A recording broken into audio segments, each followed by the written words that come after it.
शत्रुबुद्धि विनाशाय दीपं ज्योति नमस्ते। दीप ज्योति परम ब्रह्म दीपो ज्योति जनार्दन दीपो हरतु मे पापम शुभम दीपम नमस्ते। ओम निर्दुर्माय मृक्षमय ओम शांति शांति शांति। तो पहली पंक्ति हम बोलेंगे, उसके बाद हमारे साथ में सभी लोग हो जाएंगे। यम वैदिका मंत्र दिशः पुराणा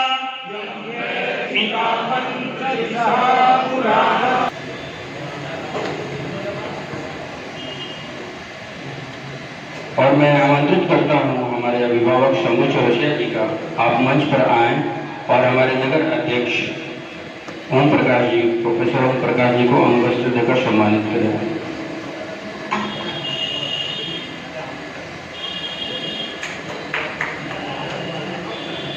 मैं अपने दुर्गावाणी से अर्चना मैडम को चाहूँगा कि आप मंच पर आएं।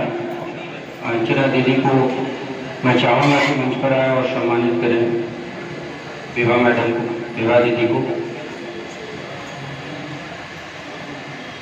जय श्री राम। भारत माता की।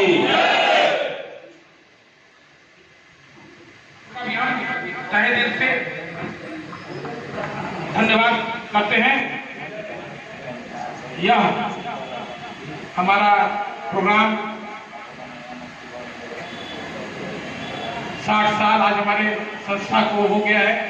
इसी के उपलक्ष्य में हमने यह स्थापना दिवस का प्रोग्राम रखा है।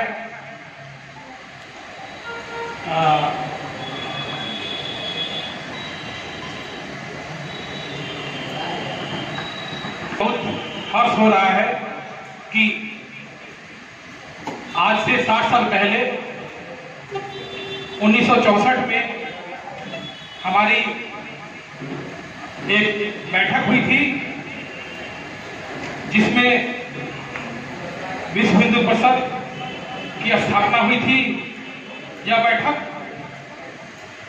मुंबई में हुई थी और इसी से हमारे विश्व हिंदू परिषद की शुरुआत हुई।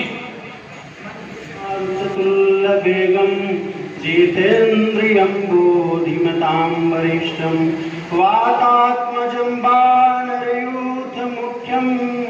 श्रीरामदूतं शरणं प्रपद्ये।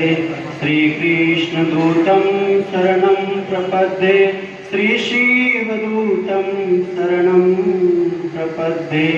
राधा मेरी स्वामिनी, मैं राधा का दास, जन्म जन्म मोह दीजियो श्री वृंदावन में वास। बोलिए श्री सीताराम भगवान की। कोई भी एकदम निशब्द कह दे कि एक हिंदू का लड़का है तो कैसे पहचाना जाए?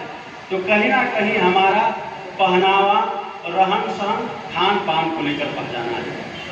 जब भी हम सुबह एक तिलक लगाने से कुछ नहीं होता है, लेकिन तिलक लगाने से हमारी पहचान जरूर बन जाती है कि हम हिंदू हैं। और क्या, केवल मात्र धोती पहन लेने से, कुर्ता पहन लेने से, तिलक लगा लेने से, पूजा पाठ कर लेने से, शिखा रख लेने से हमारी जब पहचान बन जाती है तो उसको करने से हमें चूकना नहीं चाहिए।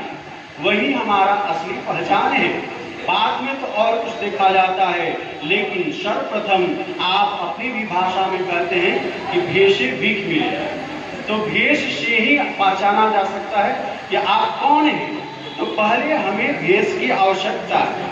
हम अपने संस्कृति को कैसे सुधारेंगे? तो इन्हीं से सुधारेंगे। या वैज्ञानिक तर्क भी आप इस पर लेंगे महाराज, तो अपने आप सिखा भी वैज्ञानिक तर्क है।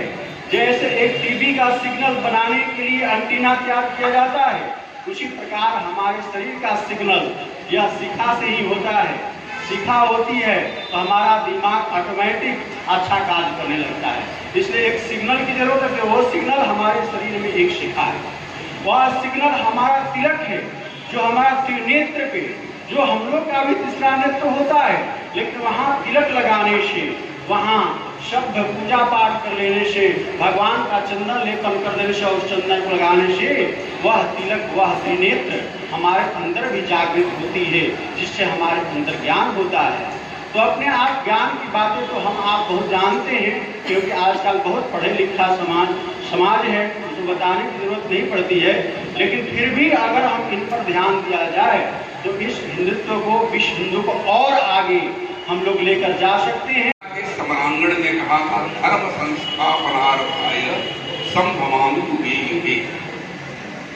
तो धर्म की संस्थापना का किसी मुसलमान और ईसाई से कोई लेना देना नहीं। मान्यवर अशोक जी कहते थे कि एक पंक्ति में विश्व हिंदू परिषद की स्थापना का अगर उद्देश्य है, फिर आप लोग हलचल मत करिए, आपस में बात करेंगे तो संकट खड़ा होगा। ये कौन है?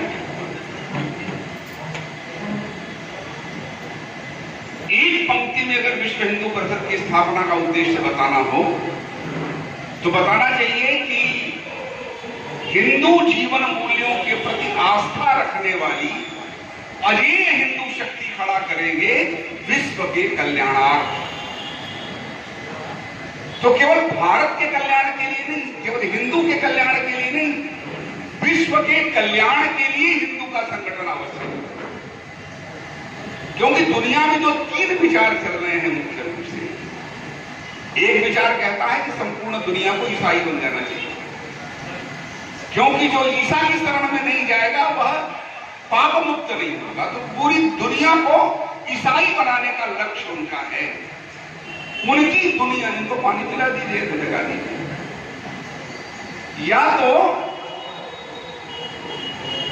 या उनकी दुनिया में ईसाई के अलावा किसी को स्थान नहीं, पूरी दुनिया को ईसाई बनाने में लगे।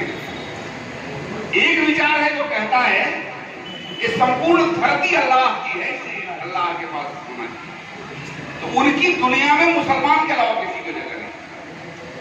और हमारा विचार क्या है? तो हमारे पुरखों ने, कि कोई विश्व हिंदू परिषद का विचार नहीं है, संघ का विचार नहीं, अनादिकाल से हमारे पुरखों ने क्या कहा?